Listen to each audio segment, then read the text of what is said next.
Hello, friends. This is the Huga Nurse Podcast, where we discuss all things that you can do to improve your health by being intentional about your home, your environment, the people that you talk to, and your food. I am Rachel Zimmer. I'm a nurse practitioner and a health researcher. My work centers around programs that address food insecurity and food as medicine. I'm also the owner of Huga Abode. It's an online business, and we support women makers and fair trade workers worldwide by providing sustainable home goods. Today, I actually had the greatest opportunity to speak to Christina Saldana. She's a physician assistant who specializes in menopausal and sexual health, and she's the founder and owner of Camel City Women's Wellness, which is an integrative health office here in North Carolina. If you're interested in learning about how your environment, your sleep, your exercise, and self-care influence your hormonal health, this is the episode for you. Hormonal health is a topic that doesn't get nearly enough conversation. There are many things that you could do today to influence your own well-being as a woman, and I hope that our conversation today will spark some strategies for you. So grab some warm coffee or tea and snuggle up for some great conversation. Hey friends, I am talking with Christina Saldana today. She is the owner and founder of Camel City Women's Wellness, which is an integrative women's health practice here in North Carolina. So Christina, thank you for joining me today. Thank you, Rachel. So I know that many women, myself included, start to think about hormonal health when they hit the age of 40. I don't even think I gave it much of a thought until for myself at least, until I hit 40. But as a healthcare provider, I also know that there are things that we could do to set us up for better success for hormonal health that go beyond what we usually think about when it comes to hormonal therapies. So I'm really excited to talk to you about this today. But first, I wanted everyone to get a better sense of who you are. So could you tell me a little bit about you? Yeah, so I'm Christina Saldana. I am a PA. I've been a PA since 2017, and I am also a mother. I have two relatively young children. I'm married to a physical therapist. We've lived in Winston-Salem for about 10 years, but originally from Raleigh. So North Carolina is home to me. Um, yeah, that's a little bit about me. Yeah, that's awesome. I'm not going to go into like who your favorite college basketball team is because such a North Carolina thing to do. Well, I'm from So, Raleigh, so I'll just say that. And yeah, I I can also see went to why. NC State. Oh, oh, the triad. Um, so I wanted to know, I want to know more about like what your passion is related to your career and what prompted you to open your own practice. That's a big step. It's a huge step. And if you would have told me this even 5 years ago that I would have opened my own practice, I would have been like, who are you talking to? But I really have to say, and I usually start off by telling people this story about when I was in fourth grade because it just tells you how long and how long I've had this passion to work with women and be in this kind of space in some sort of capacity. So I remember very vividly when my mom took me into her bedroom. I'm the oldest child of three, but she took me into her bedroom, sat me down, and she had gotten this book from the library about just like childbirth. And it had all these pictures of like pregnant moms, and they were all nude and, you know, you could see their breasts. They had pictures of women birthing babies, and I just thought it was like the most fascinating book. I had no care what she was really trying to tell me about like periods and what was going to happen to me. And I come from a very open household, but I wasn't like so much like hooked on that. I was just like, wow, this is like so amazing that women and female bodies do this. So starting after that, I was like, okay, I'm going to be a gynecologist. Like, I just would tell people that. People would ask me, like, what do you want to be when you grow up? And I wouldn't say a doctor or a nurse. I would say I want to be a gynecologist. so, Wow. but then I kind of have an unconventional path to medicine. So I went to undergrad in High Point University, and then I got a master's degree at NC State. And then I started traveling.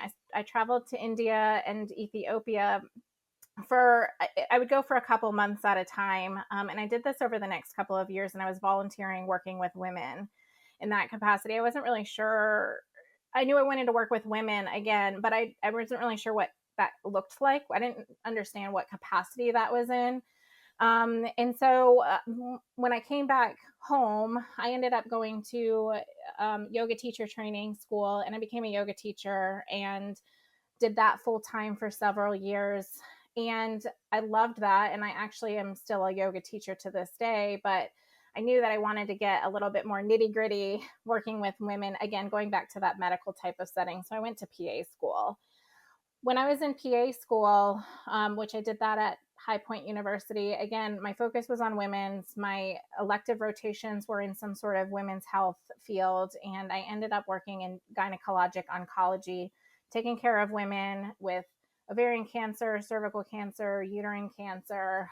Um, and I was in that role, I was really passionate about working with survivors.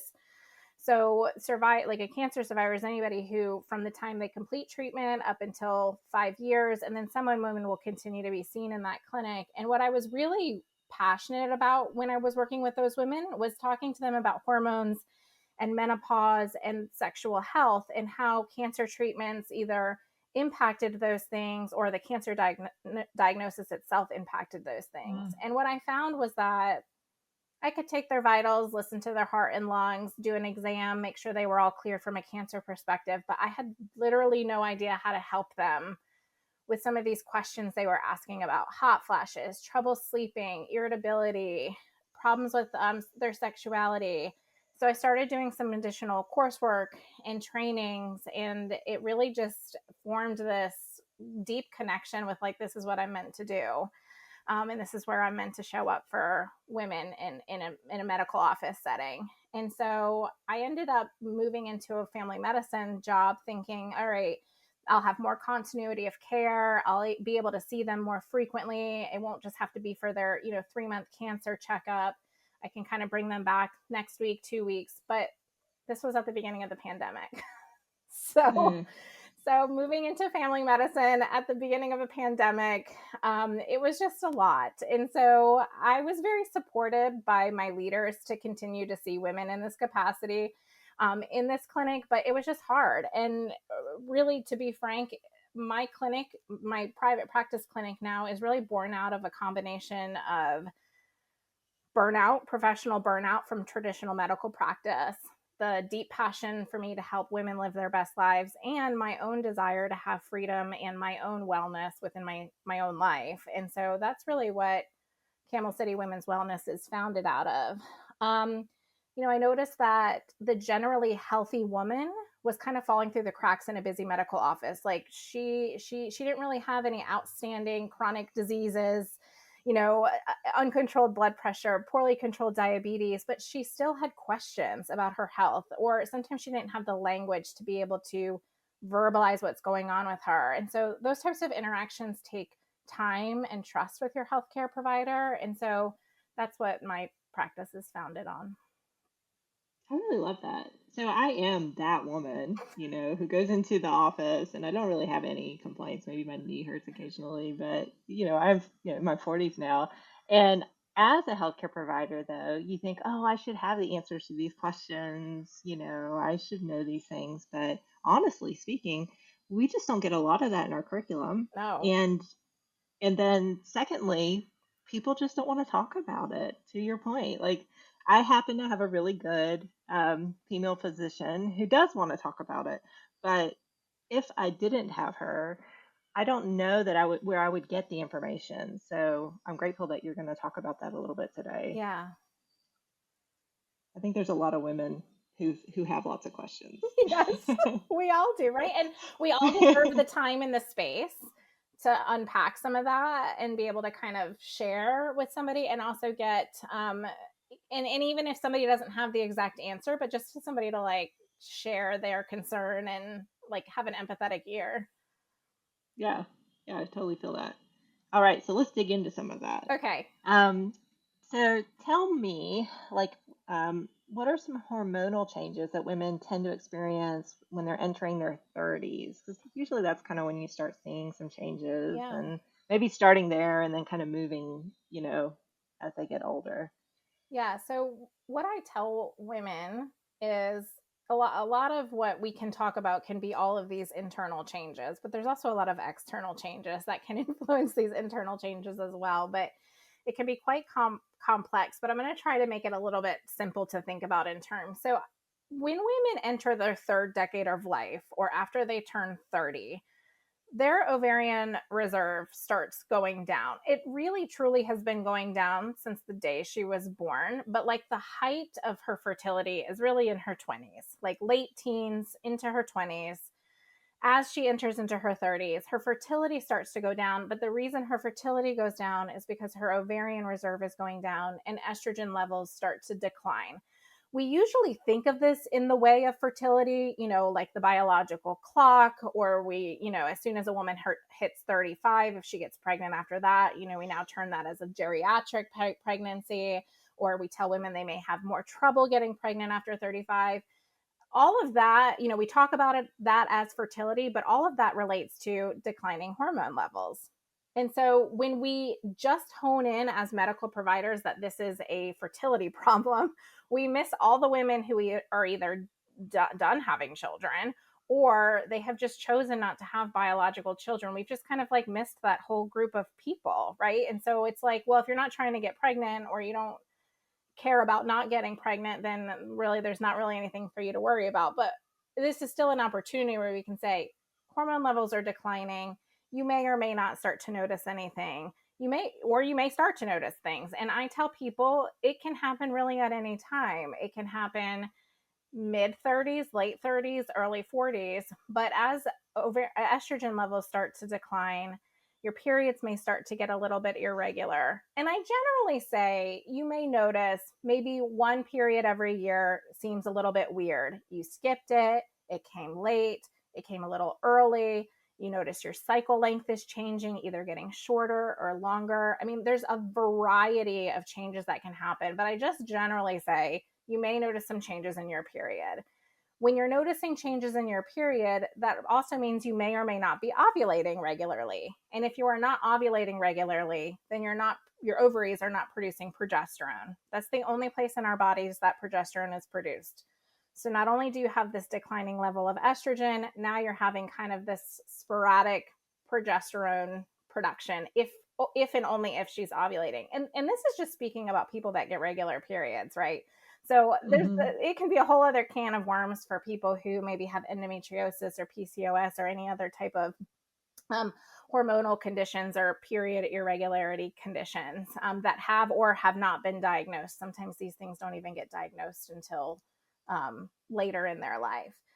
The other hormone that starts to decline is testosterone. Testosterone is also produced by the ovaries, so that starts to decline as well. Actually, that starts declining in the late 20s, and so all of this is going on internally, and then also on the external, her caregiving duties may have increased. If she has children, she's raising children.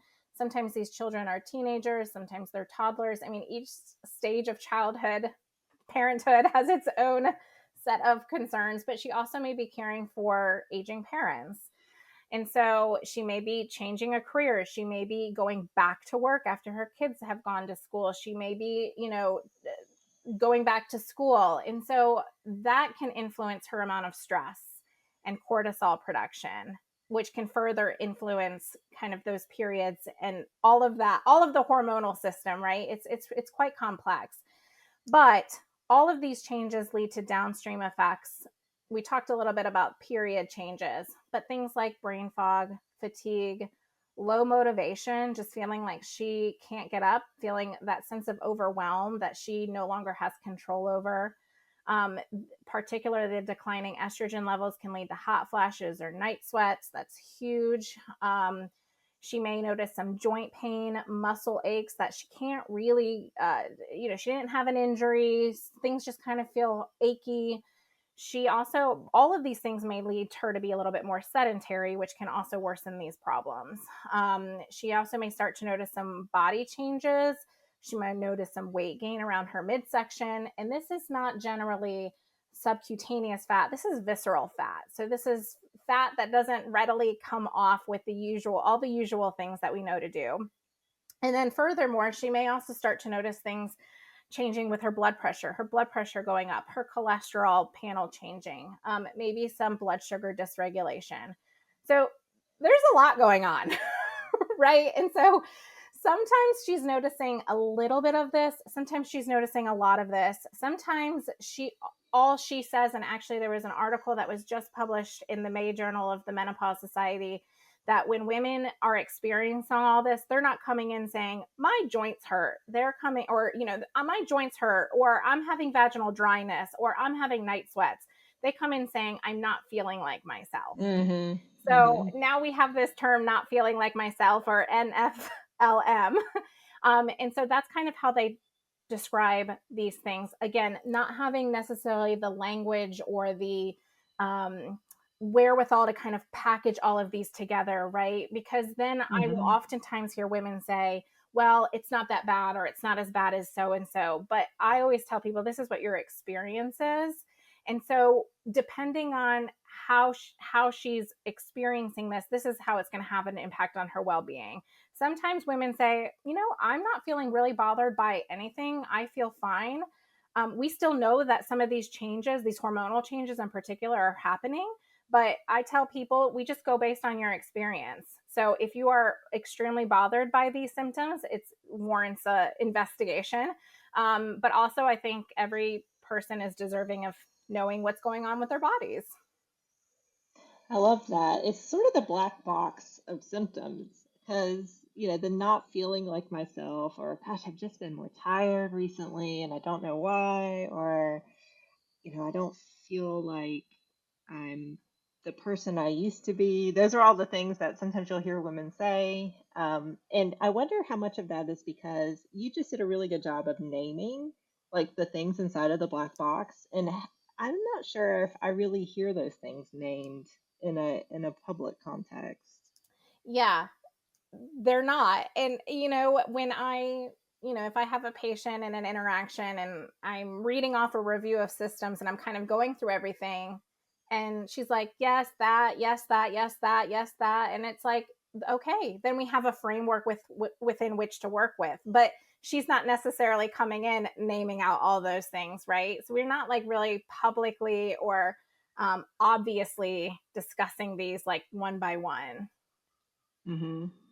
Yeah, I think that's really good. And then, to your point, when you're in your 30s, your career typically is sort of on the incline. If you're in a professional setting, your family pressures are increasing. And so then there's all the other reasons in your environment that could be contributing to the ways that you're feeling, going back to what you were saying about the internal things as well. So Yeah. that's a really good So point. it's interesting that too, because a lot of women will say, well, I just assumed it was XYZ, you know, um, her kids or her partner, or she's caregiving her, her mom or something like that, taking her mom to appointments or whatnot. And I tell people it matters, but it also doesn't matter. If you don't feel well, like there's something for us to work with.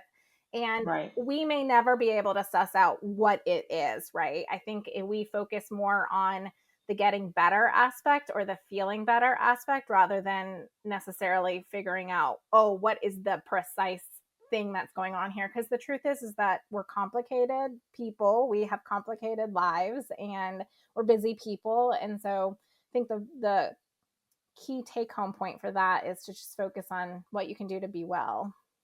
Yeah, that's great. Yeah. So, so moving into the next question, like how could women tell the difference between what would be considered normal changes and then what would might be like a sign of a health issue or a hormonal imbalance? Yeah, that's a great question because I know like all the things I just listed sound like all big issues, right? And they can be. I tell people if it's something is bothering you, even if you can't verbalize what that is, if something's bothering you, it warrants further evaluation and at least some education around what may be happening. Um, Perimenopause and menopause, these hormonal fluctuations, they're not pathologic in nature. It's not a disease state in and of itself. It's a natural continuum of life.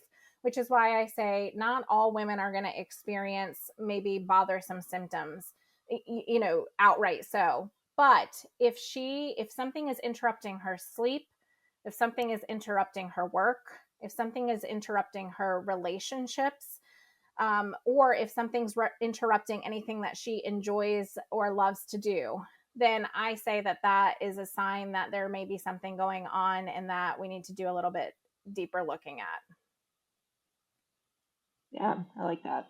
So, speaking of sleep and relationships, how do lifestyle factors like diet, exercise, stress management, sleep, how does that either support or not support your wellness? Yeah, so Rachel and I were talking about this before we came on because this is so huge. I tell people that diet, exercise, stress management, and sleep, these are the unsung heroes of hormone wellness. There's no amount of supplements. I always tell people you can't supplement your way out of burnout. You can't Mm-mm. prescription your way out of just crappy sleep. So there's just no amount of medications or supplementation that can really get to the root of any type of hormonal issue without these other factors involved. So I tell people and educate my patients that if you truly want to optimize your hormonal health, you absolutely cannot ignore these items. And I think some of this comes down to just people being really honest with themselves.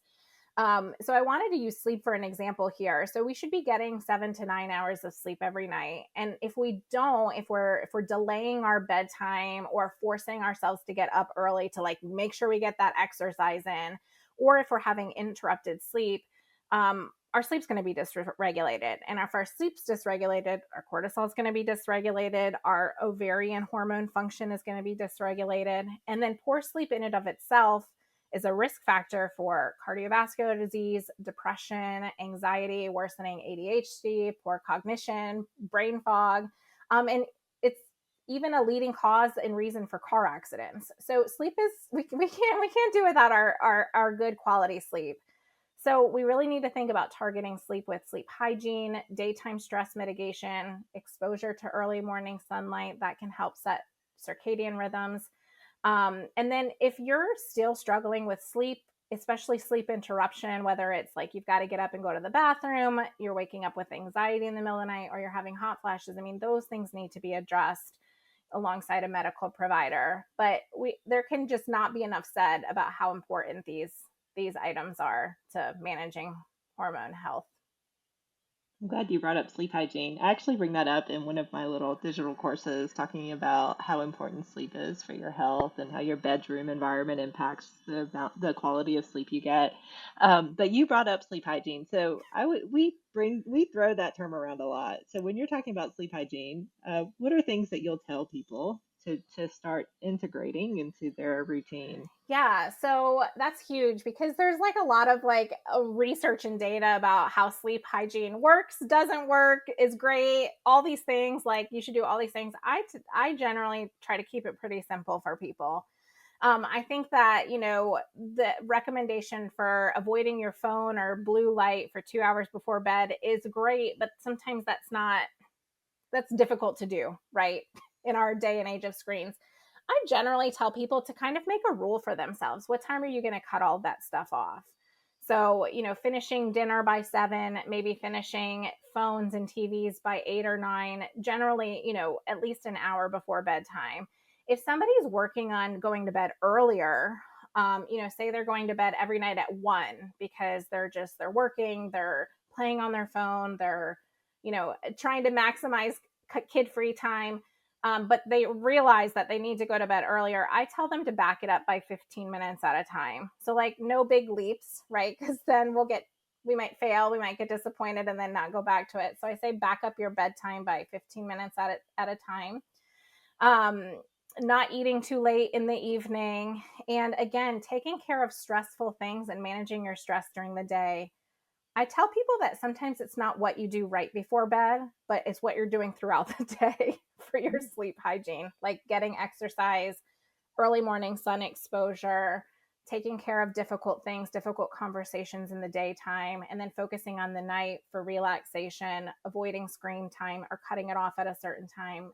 not eating within 3 hours of going to bed, and then backing up gradually your bedtime if you need to do that. I love that. Yeah, I recently read something, and I don't know why I never put this together, but we talk about blue light. But I had read something, I don't think it was one of the scientific journals, but it was just talking about how when the sun comes up and you wake up and there's no clouds in the sky is blue, right? Like, so that's your blue light. It's a trigger to wake up. So Yeah. it's sort of how nature was made. And when the sun is setting, that's when you see the warmer colors of the oranges and the reds. And so we were just made to be in rhythm with the sun. Yeah. And that's sort of the idea of like the short wave, the blue light, the short wave. That's just part of like how nature was made. Yeah. I love that. I actually use a sleep lamp that has the sunset and the sunrise. It's much hmm more pleasant to wake up with the gradual light rather than like a blaring alarm. It feels like no matter Yeah. how you change your ringtone for your alarm, it still is jarring. But to wake up Yeah. with the sun, it's really helpful in the wintertime. And then also, like, you just tap the thing and you have a sunset and a little meditation before bed, and that's been particularly helpful for me. Again, it's no, I didn't get it out of a scientific journal, but Yeah. I think it's great. And again, that's how we were made. Like, we're solar powered. We are. That's beautiful. We're solar powered. Yeah. I love that. Yeah. So, yeah, so discuss with me maybe some general, just conventional, maybe alternative approaches to hormonal wellness that kind of go beyond like how to control your environment and your stress. But now, if we're getting into, okay, well, we want to really address, our hormonal wellness beyond that, what are some things that you recommend generally? Yeah. So conventional medical providers, and I think things that probably both you and I were taught in our medical training, um, focuses a lot about managing women's hormonal concerns with hormonal birth control. And I am not a birth control naysayer. I have really nothing bad to say about birth control, um, particularly if we are wanting to use birth control to avoid a pregnancy. I mean, I think the risks of an unintended pregnancy far outweigh any theoretical risks of hormonal birth control. However, 58% of women who are using birth control are not using it for pregnancy prevention. They're using it for some sort of hormonal regulation. And it's not the wrong answer, it's not a bad answer, it's just maybe not the best answer for all circumstances. I think that that's conventionally just our gut reaction is, oh, you're having irregular periods, or oh, you're having some mood changes, around your period, or now you're getting into perimenopause and your mood is very erratic and you're irritable and everything's all over the place. So I think that the gut reaction from a conventional standpoint is to put somebody on birth control pills. However, that's not, sometimes we'll use these words like we're giving birth control to regulate things. We're not really regulating anything. We're actually just shutting down ovulation so that there's no more cycling.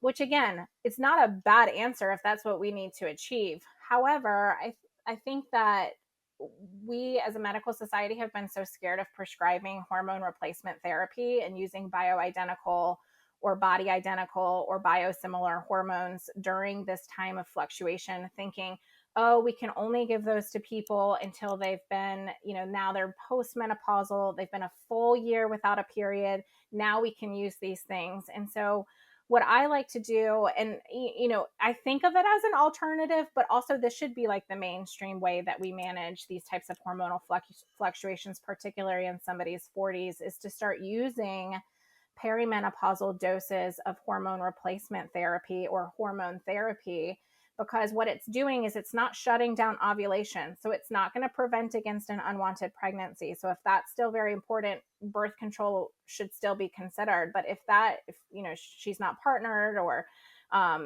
she's not having, penetrative sex or whatnot, using menopausal hormone therapy during this time period can be really beneficial. It actually has a greater chance of symptom reduction than birth control, because you're giving the body back exactly what it needs, or exactly what is fluctuating or declining too quickly. And so it's giving it back to her right away. So I particularly like to use transdermal preparations of estrogen. Transdermal preparations of estrogen have been shown to be efficacious to help with mood and anxiety disorders. And this comes out of some research done by reproductive psychiatrists who specifically treat women in the postpartum period and as well as menopausal mood related things. That transdermal preparations actually penetrate the brain tissue a little bit better and help with brain fog, fatigue, anxiety. Sometimes we can use this instead of having to put her or increase her depression or anxiety medications. That's another conventional thing that we usually use is SSRIs or serotonin reuptake inhibitors or SNRIs. So all of those depression and anxiety medications, again, not a terrible answer if we need to treat, a refractory depression or anxiety. Those are great tools, but they come with risks and side effects that sometimes are really unwanted and can be really pervasive during this time period in her life, namely weight gain and decrease in sexual functioning, which is typically and sometimes already happening just because of what her body is experiencing. So again, if we're using bioidentical hormone prescription therapy, then sometimes I tell people we're meeting you exactly where your body wants to be. We're giving you back what your body is struggling to do without, or it's fluctuating too much. So we're giving it right back to you. And these are things that they don't have to be compounded.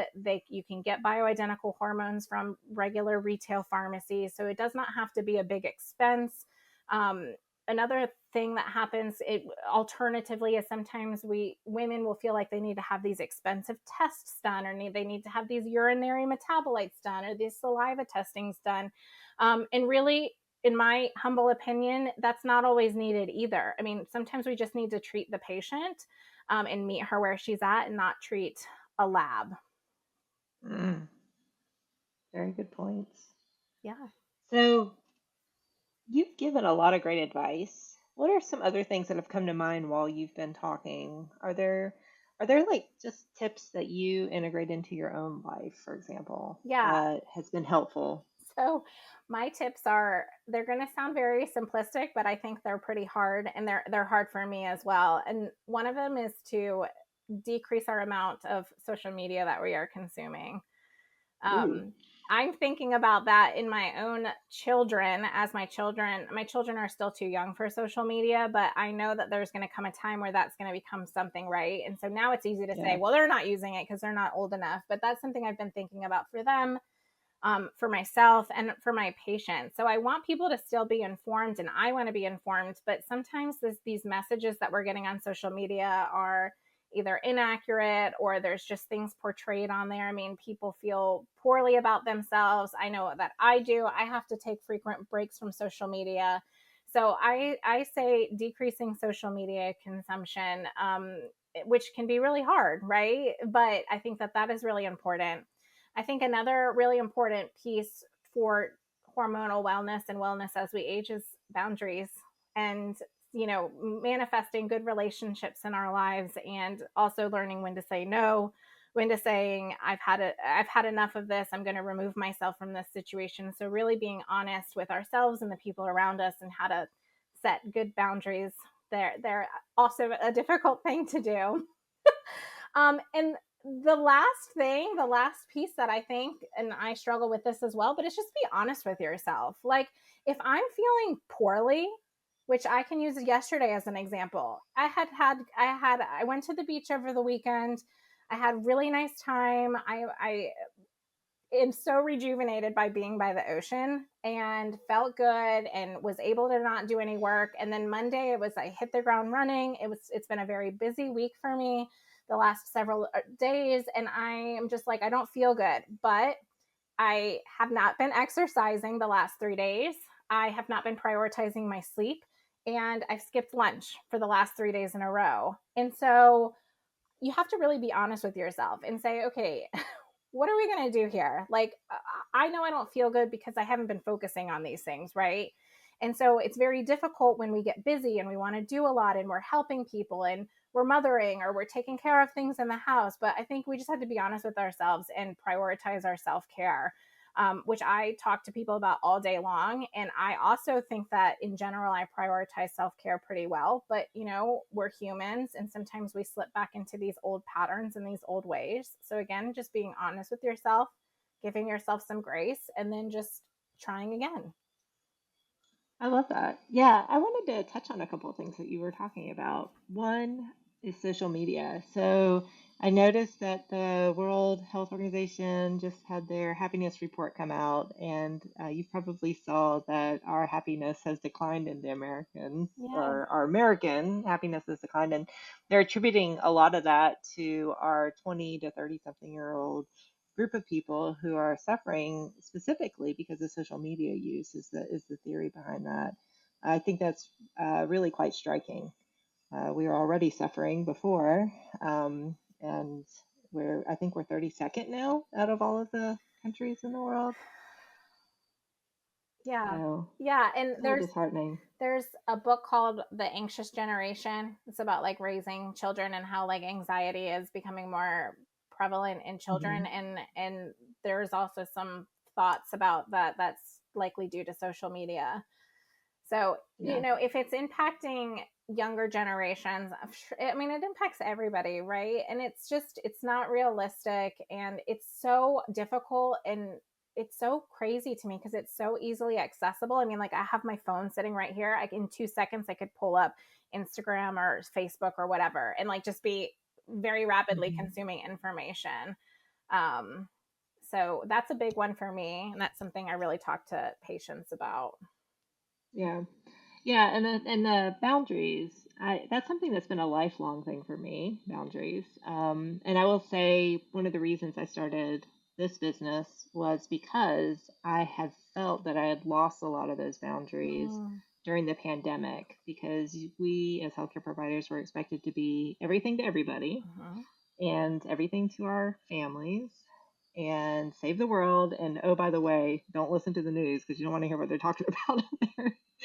And so, yeah, but it became sort of that your work merged into your home life, into your sleep, and then going back to the hormonal imbalances that occur because of that. But the importance or my anxiety decreased quite a bit after I started putting those boundaries back in. I Yeah. think is where I was going to go with that.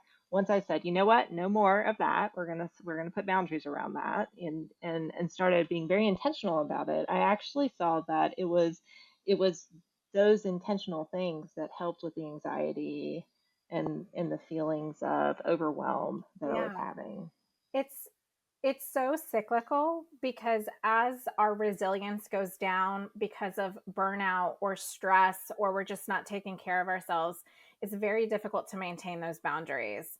So like we have to focus on the self-care and the building of our resilience back up so that we are in a good place where we can be able to say no, set those boundaries.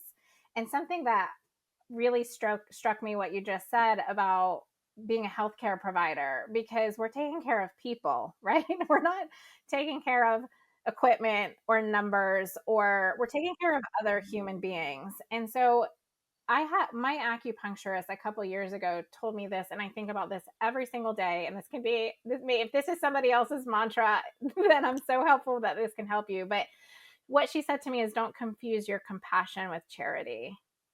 Mm, Yeah. And so I think about that because sometimes we, as healthcare providers, we think, oh, we got to help this person and we got to do these things for these people. And we kind of get in this circular rut, and particularly during the pandemic. And, you know, as I said, I mean, my business was born out of burnout from working in family medicine and during the pandemic. So, yeah, yeah, I feel that.